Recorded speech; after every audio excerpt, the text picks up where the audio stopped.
All right, today we're going to be looking at putting a lesson together from 1 Samuel chapter 16. We're going to be going through steps 10 through 14. Are you all ready?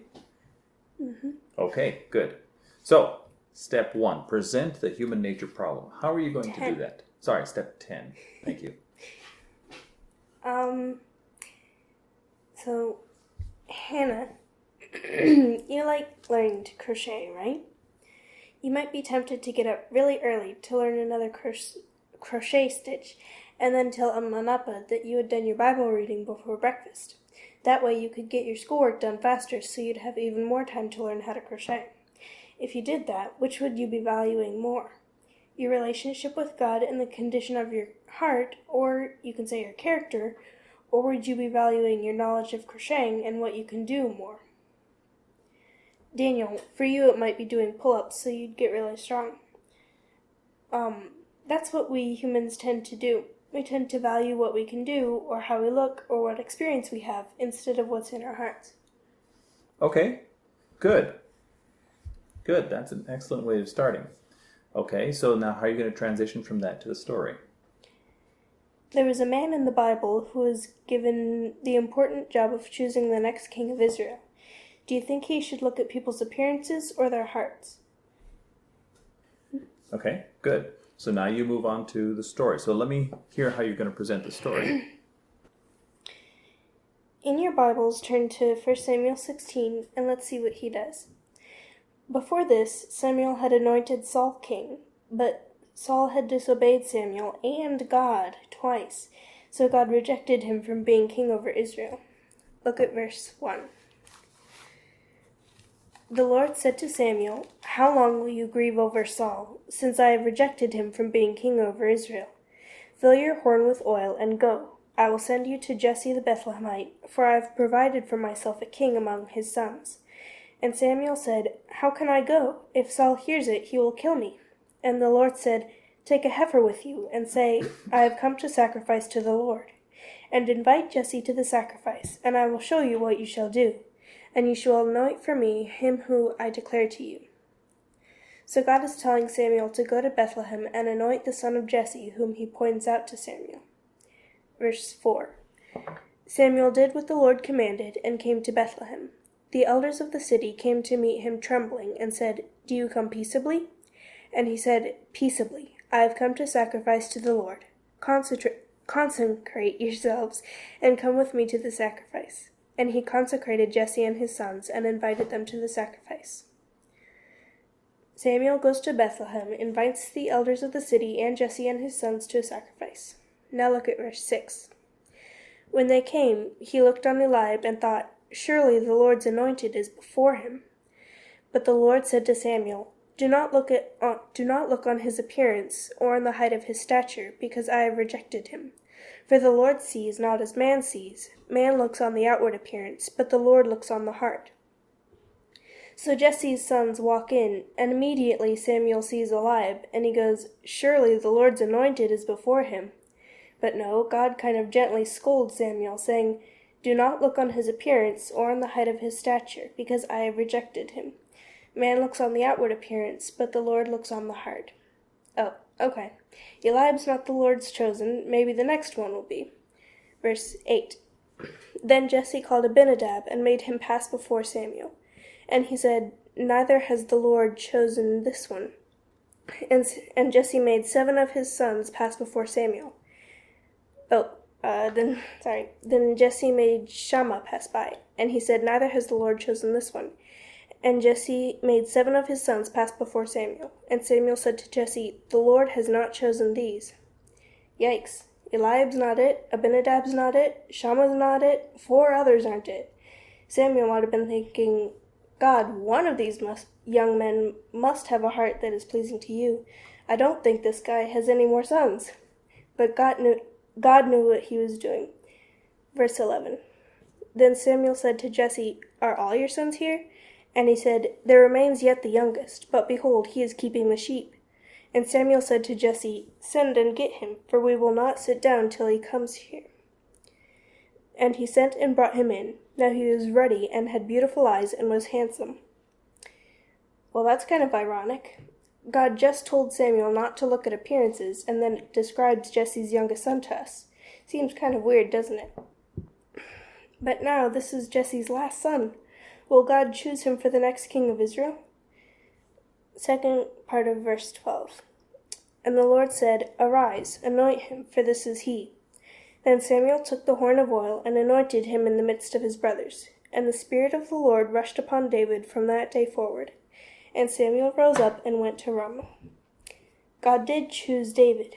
In the next chapter we find out that Eliab's heart isn't pleasing to God, and David's is. But Samuel's first impulse was to value outside qualifications, meaning what you can do or how you look, more than what's in the heart. Okay.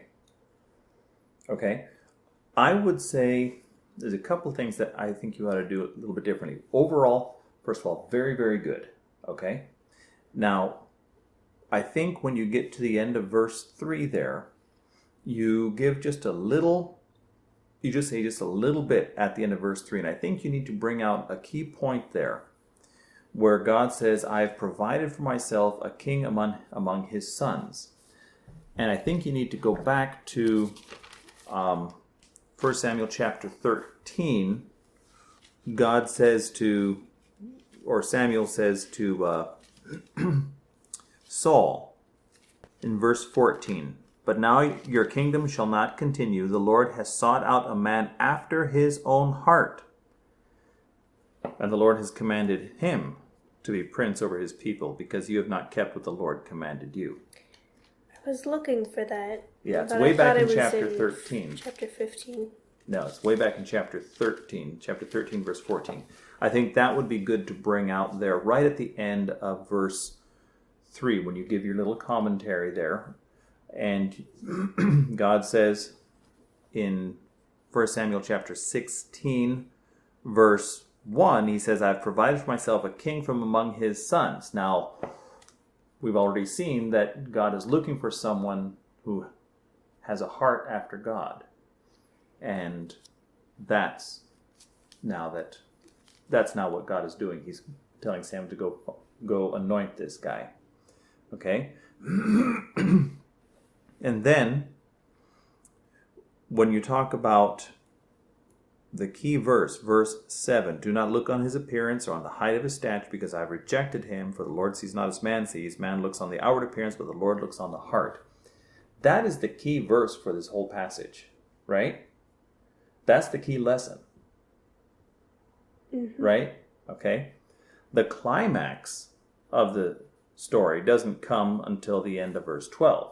But the key point is there in verse 7. So you want to spend some more time there talking about that. What does it mean that God looks on the heart and man looks on the outward appearance? And maybe draw out some examples of how we do that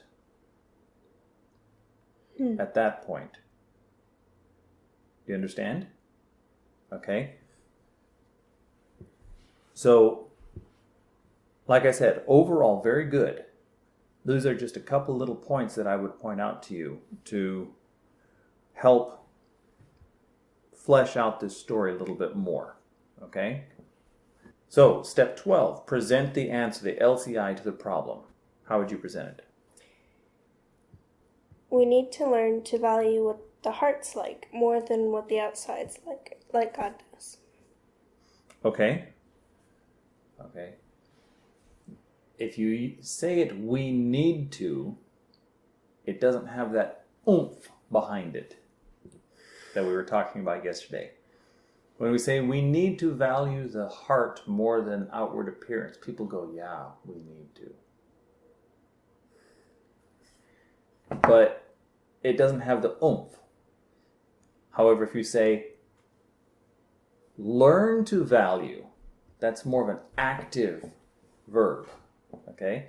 And actually, you would present the LCI when you get to verse 7.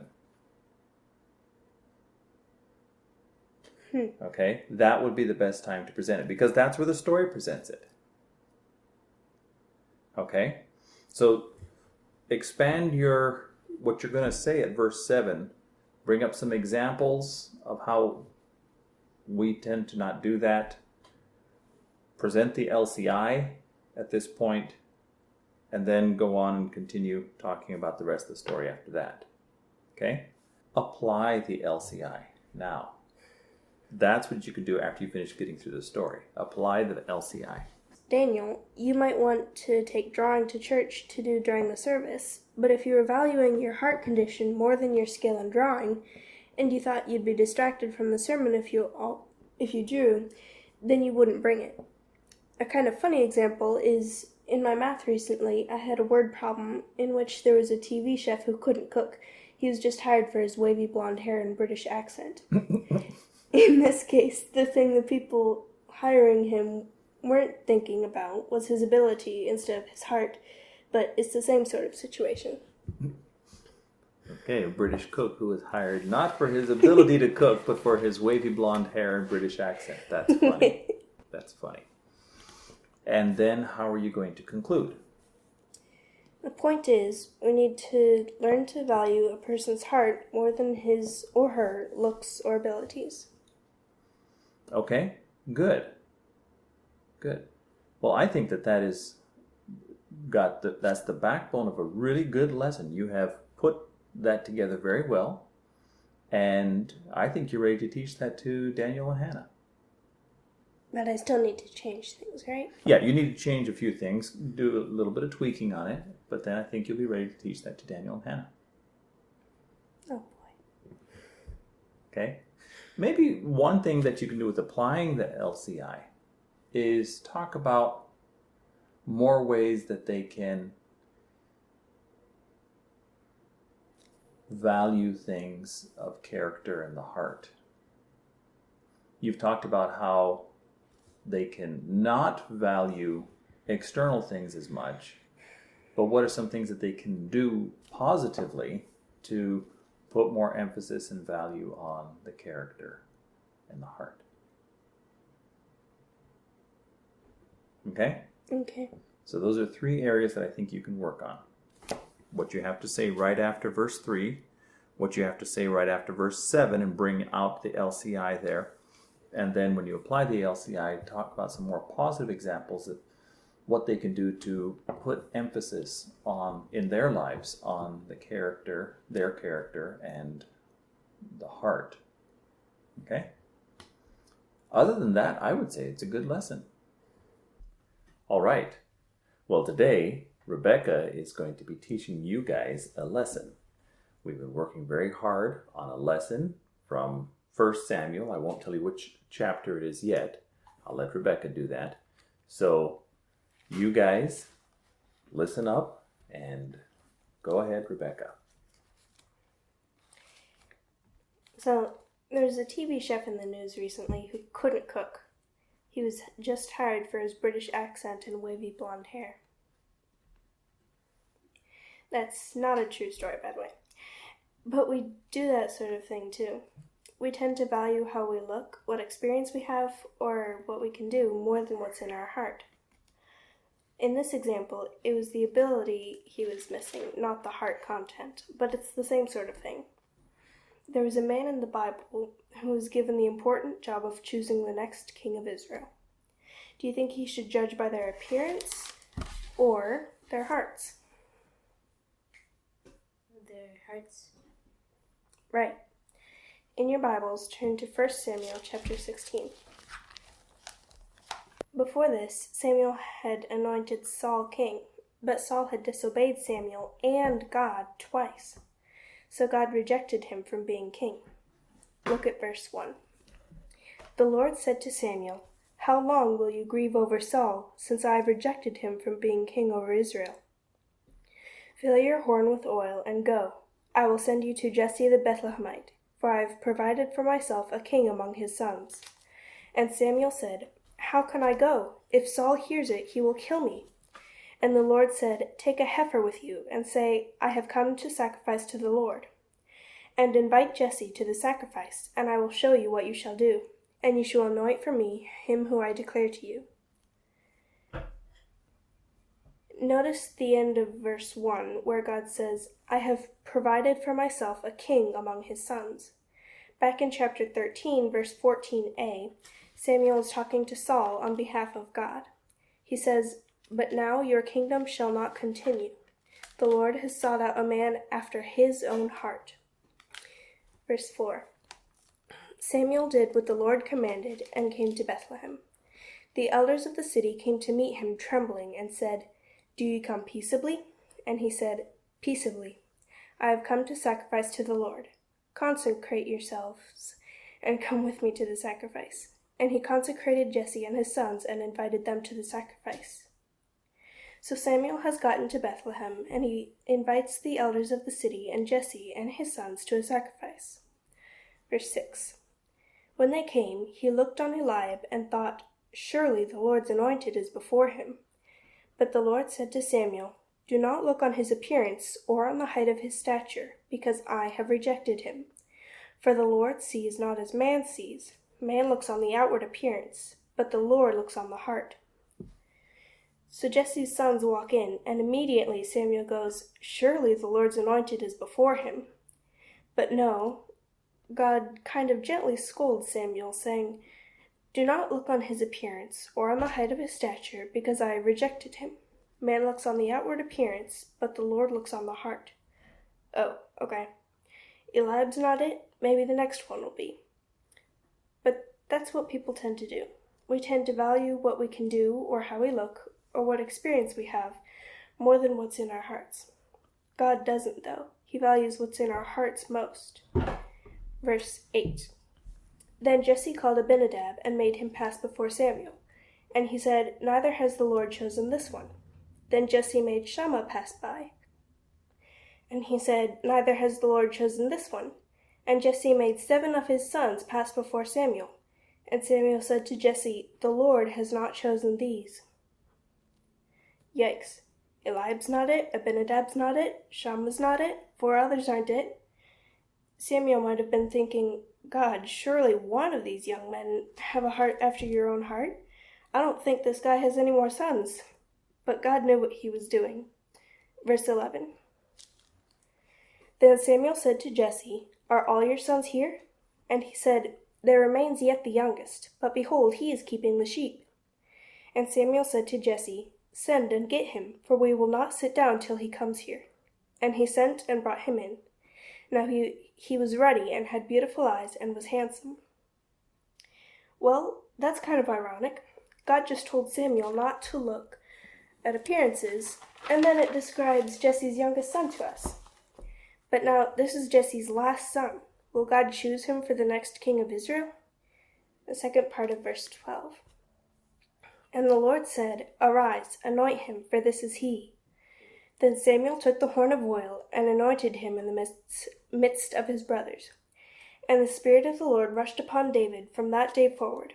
And Samuel rose up and went to Ramah. God did choose David. In the next chapter, we find out that Eliab's heart isn't pleasing to God, but David's is one after God's own. But Samuel's first impulse was to value outside qualifications, meaning what you can do or how you look, more than what's in the heart. Learn to value your heart's content more than what your outside's like. Hannah, you like learning to crochet, right? Yeah. You might be tempted to get up really early to learn another crochet stitch and then tell Amanapa that you had done your Bible reading before breakfast so that you'd be able to get your school done faster and you'd have even more time for crocheting. Would that be valuing what's in your heart more or what you can do more?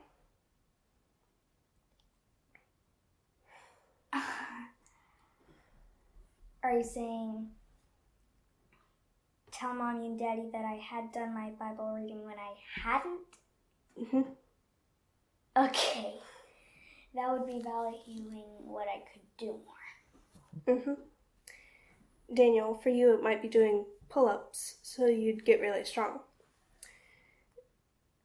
Something you could do that would be valuing what's in your heart more than on the outside, you could try to be extra kind to someone. Reading your Bible is doing that too. So is going to church, especially cheerfully, and listening to the sermon and reading about people that followed God and things like that. The point is, learn to value a person's heart more than his or her looks or abilities.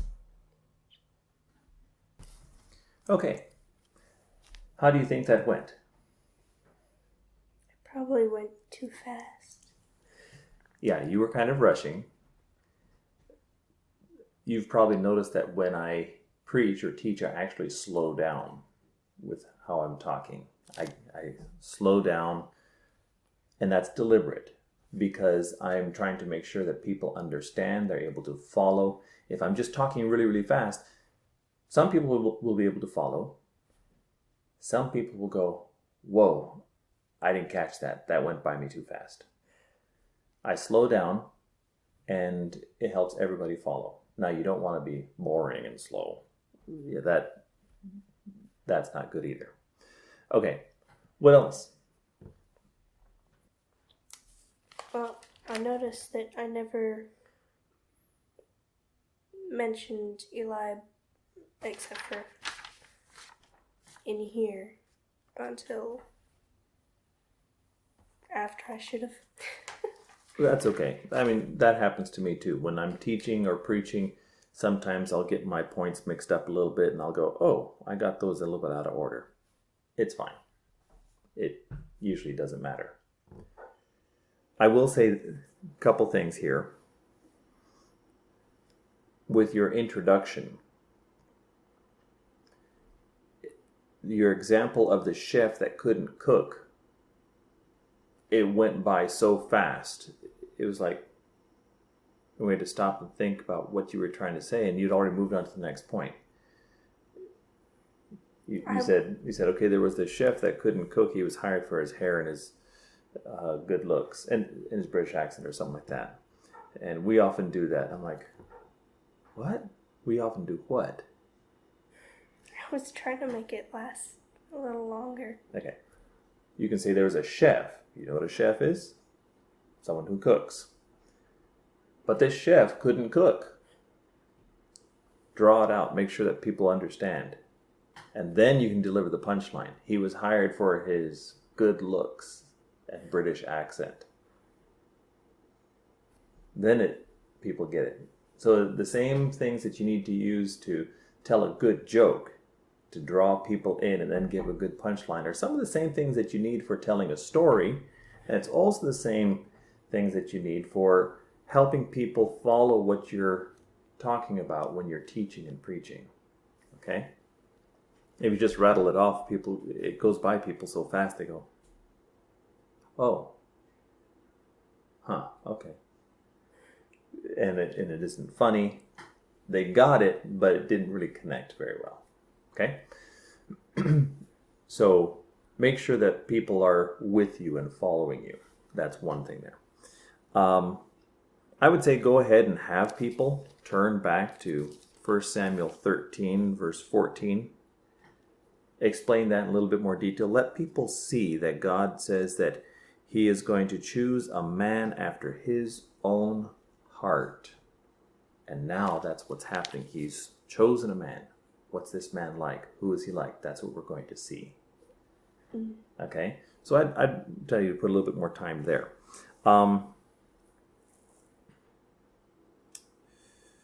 Let's see here. I thought your examples of how to not value outward things were good. But again, you did a good job with drawing it out with Hannah. Hannah, you like to crochet, right? But supposing, and then you gave her a scene. And so she was right there. She understood. And then you go, Daniel, with you, it might be pull-ups. Well, do the same thing with Daniel. Daniel, you like to do pull-ups, don't you? You like to be strong. What if you develop a situation for him as well? Okay? Take time with those things to help them enter into the situation. You know the Khmer word, Cholruum, enter in. Okay? That's what we have to do when we're going through a story.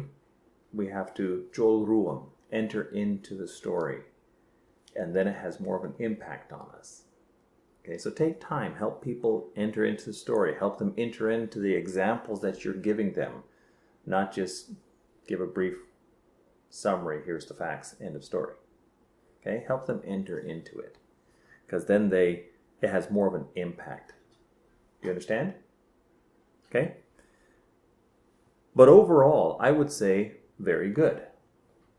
Very good. You had a good flow to your lesson.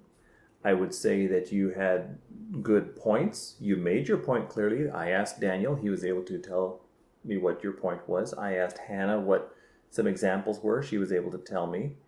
We did have to go over some of your examples again. I think that's just because you read them off real quickly. But overall, they understood. So, good job. Good job for your first lesson. Okay? And with experience and practice, teaching will get easier, and you'll get more of a feel of how to present things in a way that people can relate to and understand. Just remember to slow down a bit to let them enter into the example, the story, the illustration. Okay? Good job.